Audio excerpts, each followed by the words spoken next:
Exit poll भले ही BJP के नेतृत्व वाले एनडीए को स्पष्ट जनादेश दे रहे हों, लेकिन तेलंगाना राष्ट्र समिति ने गुरुवार को साफ किया कि उनकी पार्टी अभी भी कांग्रेस के नेतृत्व वाली यूपीए सरकार का ही समर्थन करने को प्राथमिकता देगी।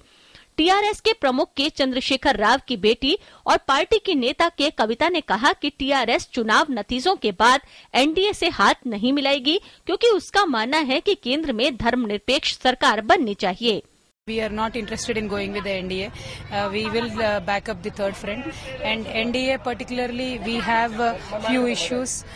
So we politically keeping the Telangana social fabric in the mind, we will not want to go with NDA. But after the results, we will clearly give away our stand. How much you confident?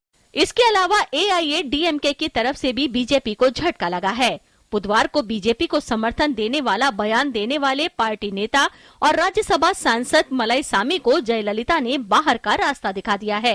Madam Jayalalithaa is a very good friend of Modi. Modi is a very good friend of Modi. Has got the highest respect for madam Jayalalithaa.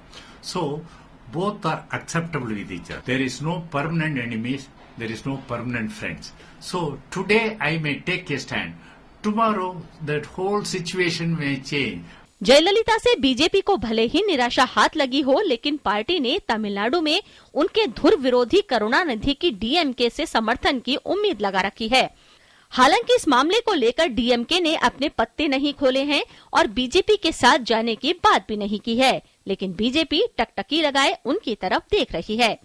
Should we see this question comes only when somebody comes to us seeking our support? Then also the party will decide whether there will be consultations with our executive or general council, and a decision will be made. As of now, whatever was earlier said stands. We have already welcomed the leaders and parties. If anybody feels that this NDA formation under the leadership of Narendra Modi is good to have the good governance and development, they are welcome to come and support. BJT की तरफ से BJP को जरूर कुछ राहत के संकेत मिले हैं। हालांकि बीजेटी के एक धड़े का मानना है कि अभी इस बारे में जल्दबाजी नहीं करनी चाहिए।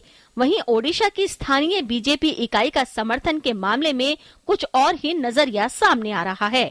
एनडीए को सरकार बनाने के लिए किसी के भी समर्थन की आवश्यकता नहीं पड़ेगी।